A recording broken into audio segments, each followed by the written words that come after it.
I'm Emily. I'm 26 years old. I've been dating my boyfriend, whom I met through an online game, for exactly 1 year.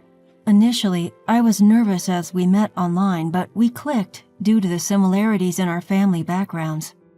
Now, he is the one who understands me the most and is very important to me. We were invited to an outdoor party hosted by his friend, and we decided to attend together. It was a barbecue at the cabin owned by his friend's father. Everything tasted delicious, and his friends I met for the first time, their wives and girlfriends, were all wonderful people. Initially, I was nervous, but by the time we left, I was completely at ease. On the way back, suddenly he stopped the car and started to talk. "What did you think about my friends? They are all very nice people. I'm glad I could get along with them and had fun. Thank you for taking me there."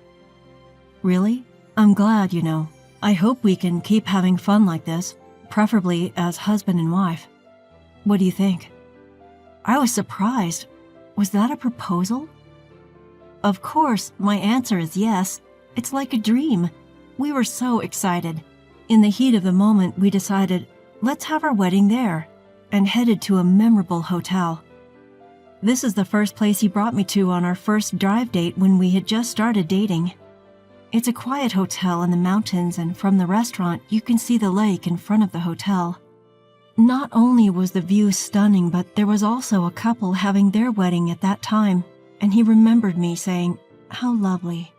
We both agreed that we would like to have our wedding at that hotel. But as soon as we arrived, our hopes were dashed. It is indeed a secluded hotel, but it is famous for its high status. At the moment, we were returning from an outdoor event, dressed casually in t-shirts and jeans, sneakers, and carrying backpacks. It was clear that we weren't fitting into the upscale atmosphere of this hotel. However, the bellhop, who should have greeted us, glanced at us and then blatantly ignored us. We even caught him exchanging looks and laughing with other staff members. We began to feel self-conscious about our attire, but my boyfriend confidently continued walking deeper into the lobby. During this time, the front desk staff were whispering and pointing toward us. It was an uncomfortable feeling. The last time we were here, we were dressed more formally and the atmosphere was completely different. Feeling out of place, I tugged at his hand, but he pulled mine back as if to tell me not to worry, and we arrived at the concierge desk. Upon seeing us, the concierge seemed startled, but after taking a good look at us, he asked us with a cold smile, "May I help you?" I wanted to retort that of course we needed help, that's why we were standing there, but I let my boyfriend handle the situation. "We are actually considering holding our wedding ceremony here. Could you tell us where the wedding reception desk is?" Upon hearing this, the concierge made a clearly disgusted face. "This isn't your ordinary city hotel. It's a place frequented by celebrities and the wealthy. I don't think it's the kind of place where people like you would hold a wedding." "I'm aware. We've been here before. We loved the view and thought it would be great to hold our ceremony here. As I said, this isn't a place where people like you would have a wedding." "What do you mean by that?" "Can you just connect us to the wedding reception desk?" I could sense his frustration growing. As his voice raised, I gently squeezed his hand to calm him down. The concierge continued, "What I'm saying is, this hotel is not a place for poor people like you. Please, leave immediately." What? The poor? Did he just call us poor? This concierge just called us poor. Despite his polite phrasing, he just called us poor. I was ready to tell him off for his snooty attitude, but I decided to let my boyfriend handle this. "Did you just call your customer poor? What's wrong with the staff training at this hotel? Sir, I must ask you to leave this lobby immediately as it is getting dirty. It's causing an inconvenience to the other guests. Cut it out already. We're just asking for a wedding consultation. Can't you at least let us look around without any hassle?" "A tour? A wedding? You've got to be kidding. Even if you worked your whole life and saved every penny, you couldn't afford a wedding here. A tour would be a complete waste of time, wouldn't it? Hey, that's enough. Let's go home. The other customers are watching too. Emily, just stay out of it. This hotel won't do if they can't get it together. They need to act properly. He's flipped his switch. He hates injustice so much that he's ruthless when dealing with people who act unfairly. Generally, this only stirs up animosity and heats things up. How did you learn customer service? You're supposed to be a specialist as a concierge, right? Is it acceptable to treat us the way you just did? What? What are you talking about? At that moment, a voice came from behind. What's going on here? Apparently, the manager came over thinking we were causing a disturbance. We're simply asking to be shown around because we're interested in having a wedding here, he replied stoically. Just like the other staff, the manager gave us a top-to-bottom once-over, chuckled dismissively, and said, I'm afraid a wedding at our hotel might be out of your reach. The concierge joined in after hearing his words. That's exactly what I told them, but they won't leave, and it's causing a problem. It's a disturbance to our other guests for you to be in the lobby for such a long period. I'm sorry, but I think it's best if you give up on the wedding and please leave.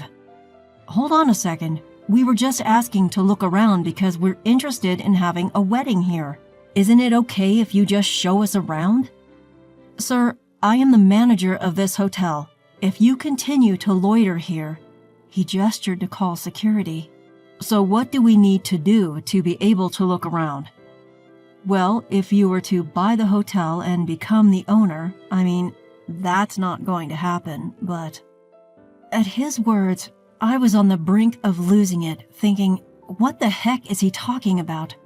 But he just said, I see, so that's how it is. The owner, huh? And started to ponder. Just then, security started to approach us, so I grabbed his hand and urged him to leave. As we walked away with our backs to the manager, he started giving instructions to the concierge. Contact the cleaning staff. The lobby has been completely dirtied. Have it cleaned immediately. What the heck was dirty? In my mind, I cursed at them, thinking that their attitudes were far dirtier than anything else. We left the hotel behind us.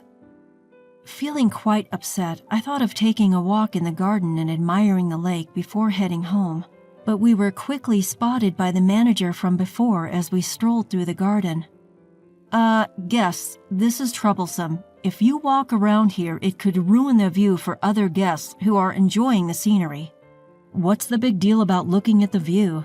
That's not okay. This view is for the guests who use our hotel. If you can't afford it, please hurry and leave. He tried to shoo us away. Are you possibly thinking about a wedding? Dreaming of a garden wedding? It's useless. Do you have any idea how much it costs to rent out this entire garden? Please, make your way out. Then he sprayed me with a hose. Stop loitering and get going. Oh no, I'm all wet now. What is this old guy thinking? This hotel might not be as safe as we thought, even if he's not the one in charge. Hey, what do you think you're doing? There was a stray cat in the garden. I was just sprinkling water to clean it up. Oh, it's still here. He threatened to spray water again. My boyfriend, at his wit's end with these words and actions, shouted, Are you referring to Emily as a stray cat? Enough is enough. Is this how a person in hospitality behaves? Spraying water on people? Hey, call the cops. I had this feeling it was going to turn into a big deal. I couldn't stay there and get soaked any further. Enraged, I told him, I want to change my clothes, let's go, and dragged him back to the car. We came here excited about planning our wedding, but this turned out to be quite an ordeal. This hotel feels so different from when we visited on our date, it's almost like a different hotel altogether. No, the wet clothes I'm wearing are a clear proof of reality. I'm so glad I had a change of clothes in the car. After changing and feeling a bit refreshed, he asked me, Emily, what do you want to do? Do you still want to have our wedding at this hotel? Honestly, I didn't really care at that point, but it's still a place of fond memories. I don't know. The hotel itself is lovely, but I'm not sure about the staff, I replied. But he just said, I see, let's think about it a bit. And that was the end of the conversation.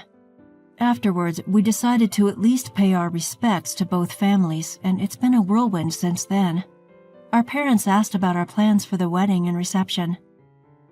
For now, we told them we'd like a small, intimate ceremony with only friends and family and asked them to hold off on the location. We've been visiting bridal fairs at other hotels looking for a good place, but we haven't found one that feels just right. I was in a bit of a bind. Perhaps a wedding abroad would be an option. Just as I was flipping through a bridal magazine with these thoughts, my boyfriend called. Emily, we did it. We can get married at that hotel. What? What do you mean? It was a bit of a struggle, but since it's my hotel now, you can plan the wedding any way you like. Can you believe it? He had been working on this all along. Turns out he's the son of a wealthy family and managed to get that hotel acquired by their chain of hotels. The old man said if I wanted to get married, I should become the hotel owner, he said, sounding quite pleased. I was too stunned to say anything in response to his surprising actions, but we decided to visit the hotel the following week. Finally, the day arrived. On the way there, boyfriend said cheerfully, that hotel's reputation hasn't been great lately, and it's been affecting the business side of things, so I'll work on making it a better hotel, okay? He seemed to be having a lot of fun. The last time we visited, it was nerve-wracking because of how we were treated, but this time the hotel staff were prim and proper, ready to welcome their new owner. Looking around, I noticed that the bellboy who once scoffed at us was now bowing deeply in welcome. If they could welcome us properly now, they should have done so from the beginning. Knowing about their previous terrible service, their current behavior seemed quite insincere. I felt like laughing at them now, but I must keep my composure. Smug face, smug face. And then came the hotel manager. Welcome, Mr. Owner. Not just the manager, but also the concierge and the rest of the staff greeted us respectfully. They didn't seem to realize that we were the poor people they had treated terribly before. It's shocking to see such a difference in treatment based upon appearance. The way they changed their attitude so quickly is honestly appalling, but it's a good lesson for me. And so we were shown to the owner's suite. The manager was fawning over us. We've been eagerly awaiting the arrival of the new owner, and to think it's someone as young as you. It's truly impressive that you are the owner of this hotel at your age. Your wife is also quite beautiful. A truly stunning couple. Huh? Who is this guy? You called them stray cats, but now you're saying they're handsome and beautiful. Aren't those glasses missing lenses? And, like the manager who doesn't remember customers' faces at all, that's wild. We decided to wait for a while since he said he'd create a space for us to greet the employees later.